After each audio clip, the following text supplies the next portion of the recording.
Good morning. Welcome to Moms in Real Estate. I am very excited today to have Amy Gregory as our guest. She was on a long time ago, and a lot's changed in her life. And I'm excited to talk about some current issues with her, and you'll get to know her and love her as much as I do. So let's get started.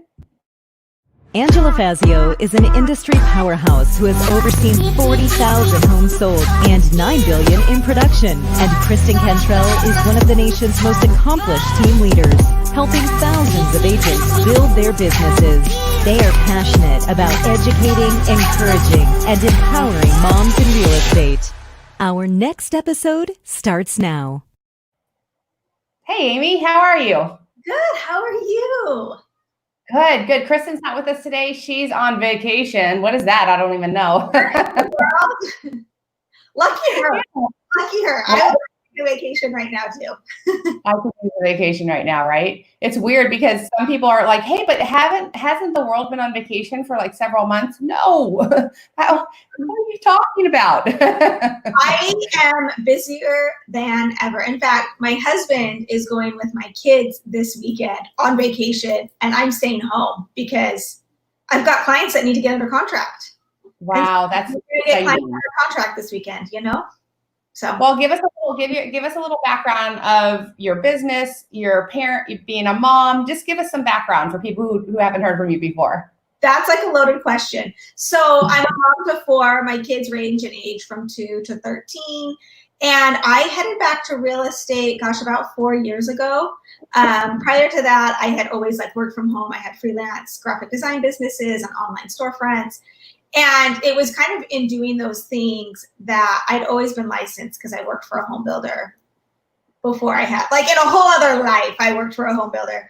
And so I'd always been licensed, but I kept in those other businesses is where I really learned social media. And I would sit and tell my husband, I'm like, I don't know why real estate agents aren't using social media. Someone should be doing it like fashion bloggers are doing it, because fashion bloggers, I was working with fashion bloggers a lot with my other businesses. Fashion bloggers and real estate agents have the same business model. We both sell other people's inventory for a small percentage. It's the same business model. And my gosh, I never thought of that before. Yeah, and so we know that social media is a fashion blogger's bread and butter. And so it's true for real estate.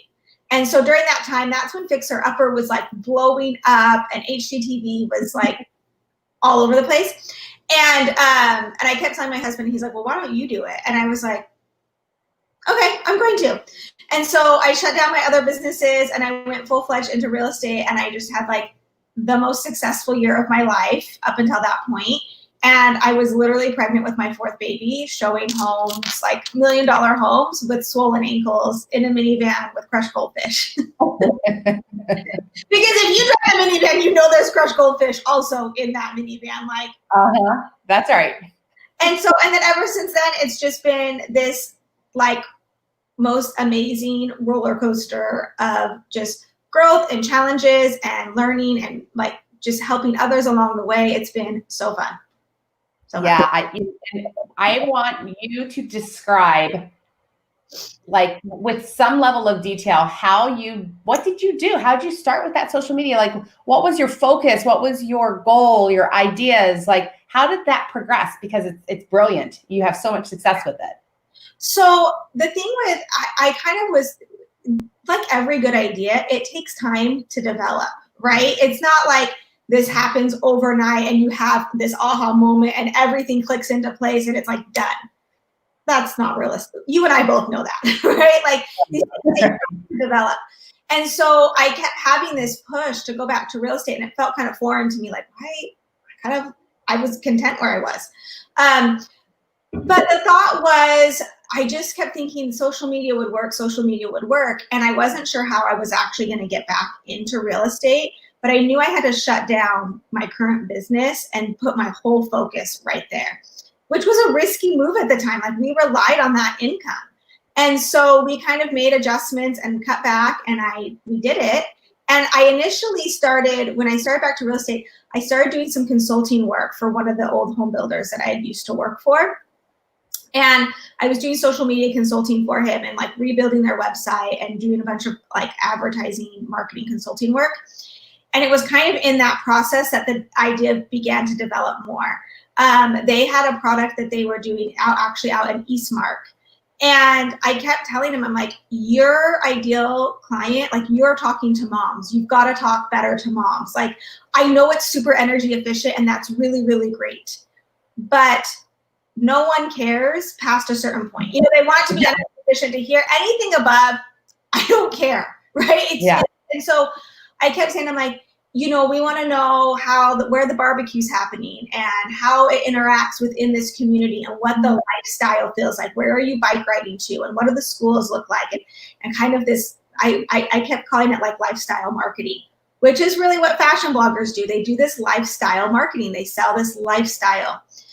And so as I was like developing this, I realized, oh, that's what I'm going to do on my social media is I can talk about creating home and creating this lifestyle, and not everyone sees it like I see it. Like I walk into a house and I'm looking for where the backpacks go. How are we doing family dinners? What does Thanksgiving look like? What about Super Bowl Sunday? Where's the pool? Like, what's the lifestyle that this house yields me? Oh my God. So that is, I'm telling you, you're brilliant. Just in you're thinking with that. You guys need to rewind that and listen to that again. That's brilliant. Yeah. Right? Because people buy homes, they buy on what? Emotion. Yeah, you're buying this, like home is super personal. I mean, it is the background of your entire life. And I bet if I asked you about your childhood home, you could probably tell me incredibly specific things about it. I can. Yeah. Yes, I can. And I have a terrible memory. Terrible. But you could probably, I could tell you about our swimming pool and our water basketball games and how my mom would wake us up early on Saturday mornings and we'd have to do all the yard work, but then we'd get to invite all our friends over to play water basketball, like every single Saturday, right? And so you want to kind of find, and that's what people are trying to buy. They don't even actually know that's what they're trying to buy, but they're trying to buy something that allows them to create space for like childhood and family and lifestyle. That's what they're looking for. And I just decided, listen, I'm not everyone's agent, right? If you want a condo in the city, I'm probably not your girl.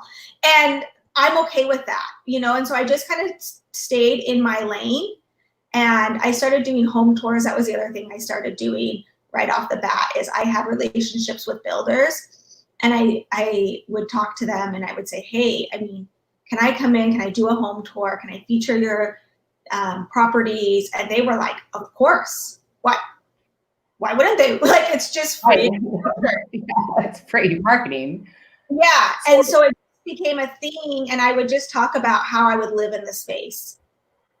Wow. And so let me ask you this, because I know I haven't asked you this before. So you've got your social media that tells the story, right? Mm-hmm. And then you get a client.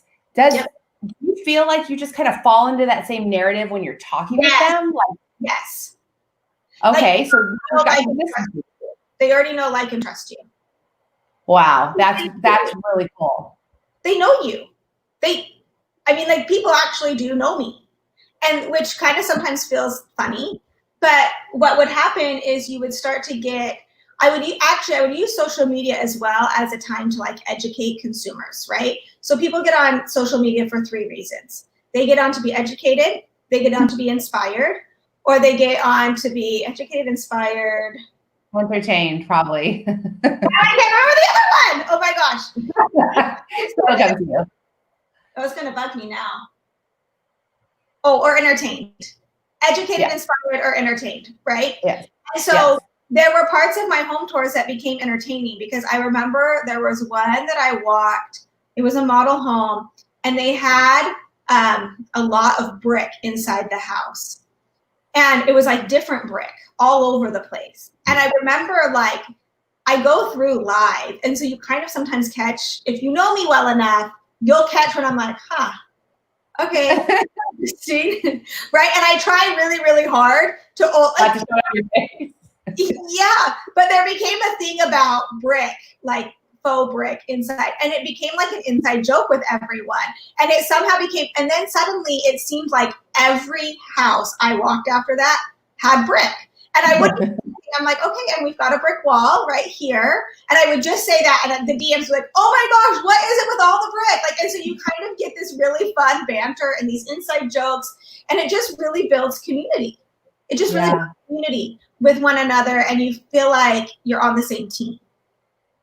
Yeah, and that the thing about sales, anything, if you make people feel like they're part of your story, you've already got them.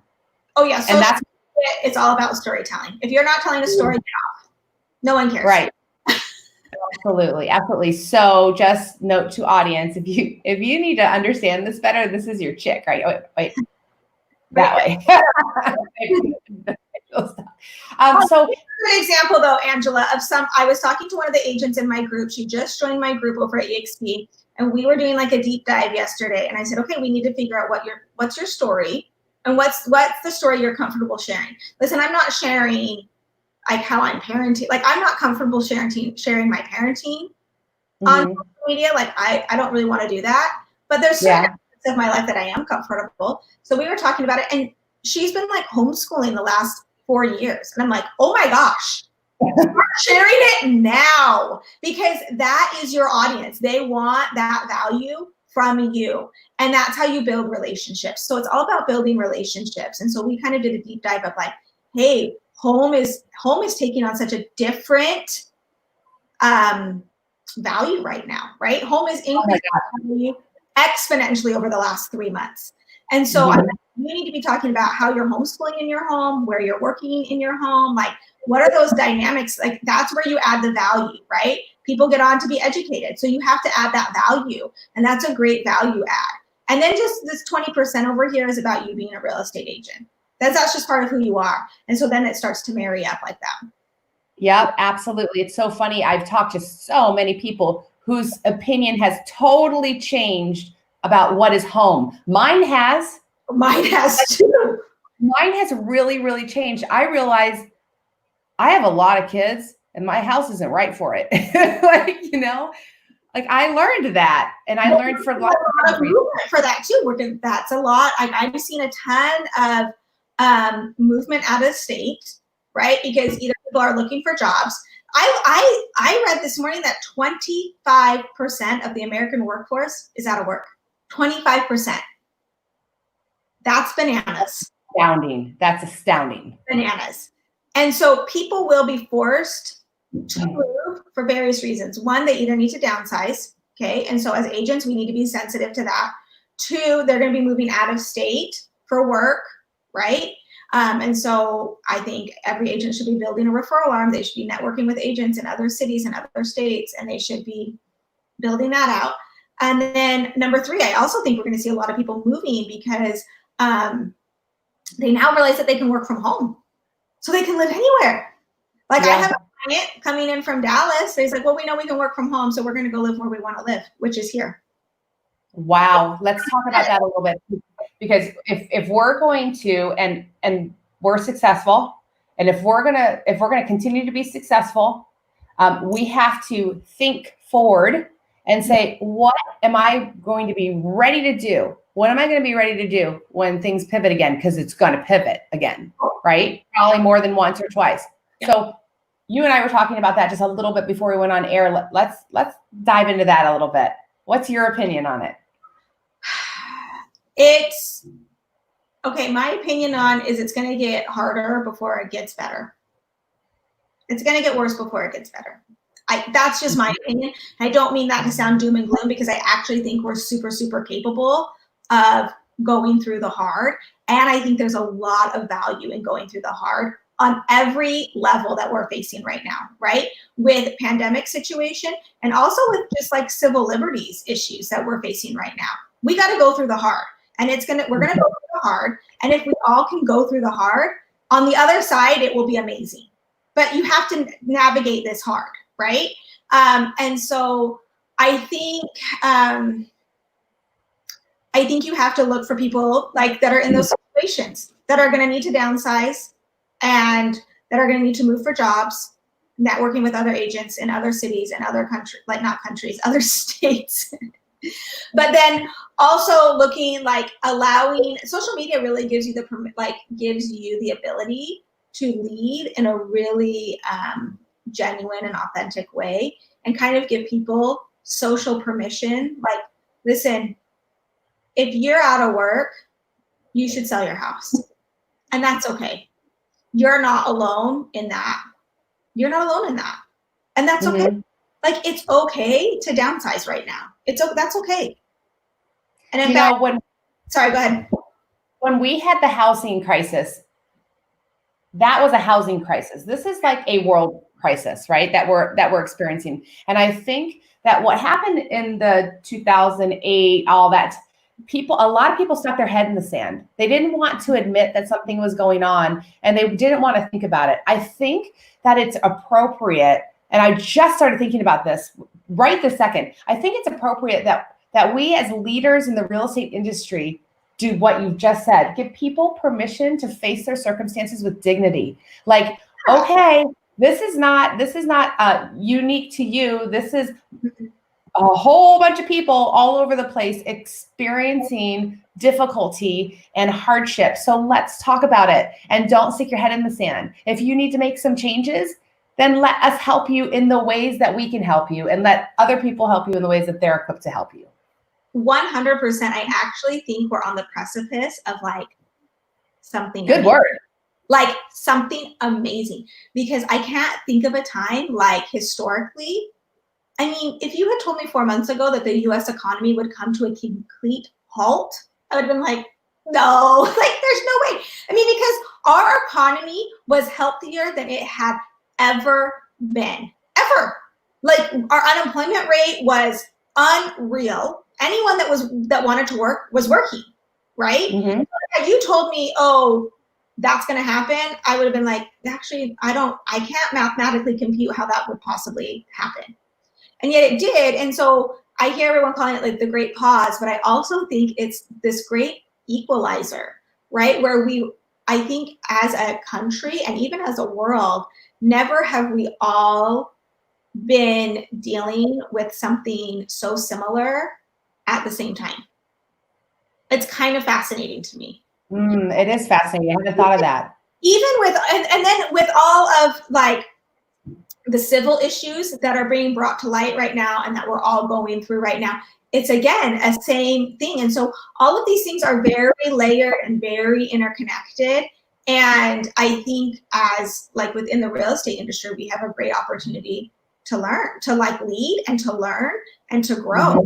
You know, like frankly, owning a home is how you build wealth in America. That's the easiest way to build wealth within America.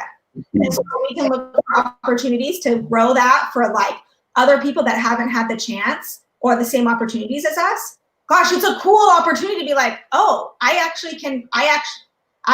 that skill set to make that easier. And that should be on my radar. It should be on my radar. And not only that us, the leaders who will rise up, first of all, if you're not around people who are thinking positively like this, you need to get around some new people, right? You need to get around some new people. But I'm so passionate about it matters who you surround yourself with. But it's interesting because in real estate, it's not just this home ownership that we get to deal with. It's always interwoven with life changes, job changes, kid changes. It's always interwoven by that. And so we get to bless and serve people going through all of these things. And if we're really good at it, it's a ministry. It's a great thing that we can do. 100%. I feel like I'm a part-time therapist, right? And I actually seek out opportunities to like learn how to process through things so that I can help my clients better process through the transaction. It's like moving is listed as like one of like the top 10 most stressful changes, right? Yes, and it's coupled with others. Yeah, when we layer that with kind of the pandemic and all of the civil things going on right now, there's a lot of layers of stress going on. And unemployment, right? Like there's a lot going on, and I just think there's this incredible opportunity. I mean, you would stick your head in the sand, but I think you would very well lose your business. Yeah. Yes. I don't think people are going to put up with it. They're out of patience. I'm yep. If I'm they don't want it. And I've been quarantined and I'm also a person of color, and then you want to show up and be like, beep, beep, beep. No. No, you need to show up with people. Yep. Yeah. We need to show up with people. We need to be better than we've been. We need to get better. We need to surround ourselves with better people. We need to know more, and we need to execute excellently. And I'm excited about that. And the thing is, Angela, is I think the other thing that we have to like take off of ourselves is this idea of like doing it perfectly. Listen, I don't know about you, but I've never real estated through a pandemic. Never done that before. And I love Brene Brown always calls it an effing first time, or if in kid terms, she calls it a terrible first time. Like the first time you do anything, it's going to be terrible, right? Like the first time you like try and change and grow and do it a little bit different, it feels really uncomfortable. It feels really, really hard. And I think what we have to remember is that everyone is feeling that way right now. Everyone is. And so to just not do anything really is a major disservice, because then you never actually grow that skill set, right? I'm not professing that I'm going to step into this space and do it perfectly. I'm surely not going to. Right. And you know what? Some people just don't even want to, they want things to go back to normal and be business as usual and conduct themselves in the same way. And that's just not realistic. Let us help you. I want to build a new normal that is exponentially better than the normal we've been existing in. Because I actually think the normal we've been existing in has been fairly complacent. I agree. And that sounds hard. I mean, for myself included in that, right? Like, it's been fairly complacent. And so this has been, the last 4 months have been a good smack in the face for me to say, oh, yeah, I'm capable of more. I'm capable of better. And now we all have the choice to say, are we going to do it or not? I don't know about you, but I'm doing it. I'm doing it. I'm doing it. That's one of the things that I actually learned during the quarantine, because I consider myself such a driver, like always go and always improve. Well, that's what we've always related on, because I think few people outdrive me, but you could outdrive me. Yeah. And I'm going to say this straight live. I was complacent. Yeah. I was getting too comfortable. I was settling in. And I look back and I was like, who is that girl who was settling in? Nope. Not doing it. Well, I'm going to tell you that. What's that? This is so much more fun to like look at things like you've never looked at them before, to take opportunities that you hadn't noticed before or realize that were necessary. And even better, to realize that you have the exact skill set needed to solve some of those problems. The exact skill set. So if you're watching and you don't know if you have a skill set, or you've not thought about this before, we need to talk. We need to talk, because this is it's hard. It's going to be uncomfortable, but it's exciting. And if you can get that perspective on what we're going through and what we're going to continue to go through in this industry, if you embrace that and do something with it, you will just have a life and a satisfaction that you can't even imagine. So let's talk about it if you're feeling down or you can't get your mojo or whatever you call it, because this has been a bad thing that's brought all this wonderful stuff up. And so that's the attitude I choose to have going forward. Yeah. And you have to allow that. You have to allow the good to come. Like, we always know that the sun comes out after the storm. We know that. Like, we know that. Historically, it's always been that way. And so we have to like work towards that end. And I think real estate is a really fun arena to work towards that end, right? And ultimately, though, Angela, too, is like, you have to say, like, this also is a business. It's a business. And one of the ways I actually think that you can like affect change is you and I are capable of, we're drivers, right? So you and I are capable of growing businesses. And as you and I like put our heads down and get to work and grow businesses, it allows for more opportunities for those around us. That's right. I love that part. That's my favorite part. Responsibility. That is part of the role I play, is I have to put my head down and get to work, because 25% of the American workforce is out of work. We can't sustain that. So everyone kind of has to collectively put their head down and get to work. Get to work, you know? And that part's exciting to me. And we also know that, like, maybe I don't want this to sound disingenuous, but we also know that in the greatest times of change is where actually there's opportunities to make incredible amounts of money and build incredible businesses and be incredibly successful, because there becomes these vacuums, right? Because so many people put their heads in the sand that now there's vacuums get created. Lots of room. As much as I say, put your head down and get to work, you got to look up and see what's going on and say, okay, where's the vacuum and how can I fit into that space and lead out in that space, if that makes sense. Ooh, I like that. Well, not unfortunately, fortunately, that's where leaders and people who are willing to work hard can really make the best of this situation.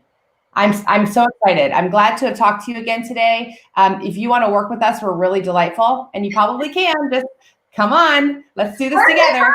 We're a good time. We are a good time, actually. And so Amy Gregory, you can find her. Tell us how they can contact you, where they can find you. Is it easy? The best way is on Instagram. My handle is @Amy Gregory. Shoot me a DM. Come follow along. Come be a part of it. Be part of the conversation. Like, social media is for building relationships. So don't just come and be like a silent follower. Say hi. And because I want to know. If you don't say hi, it's a two-way street, right? So you got to be part of it. You have to raise your hand. Raise your hand. Yeah. Well, it's been a pleasure. Thank you guys for watching. Stay on after I go off the air. Right. But thank you guys for watching. Tune in every week. Share this with your friends. This is good information. This was an extraordinary episode. God bless you guys.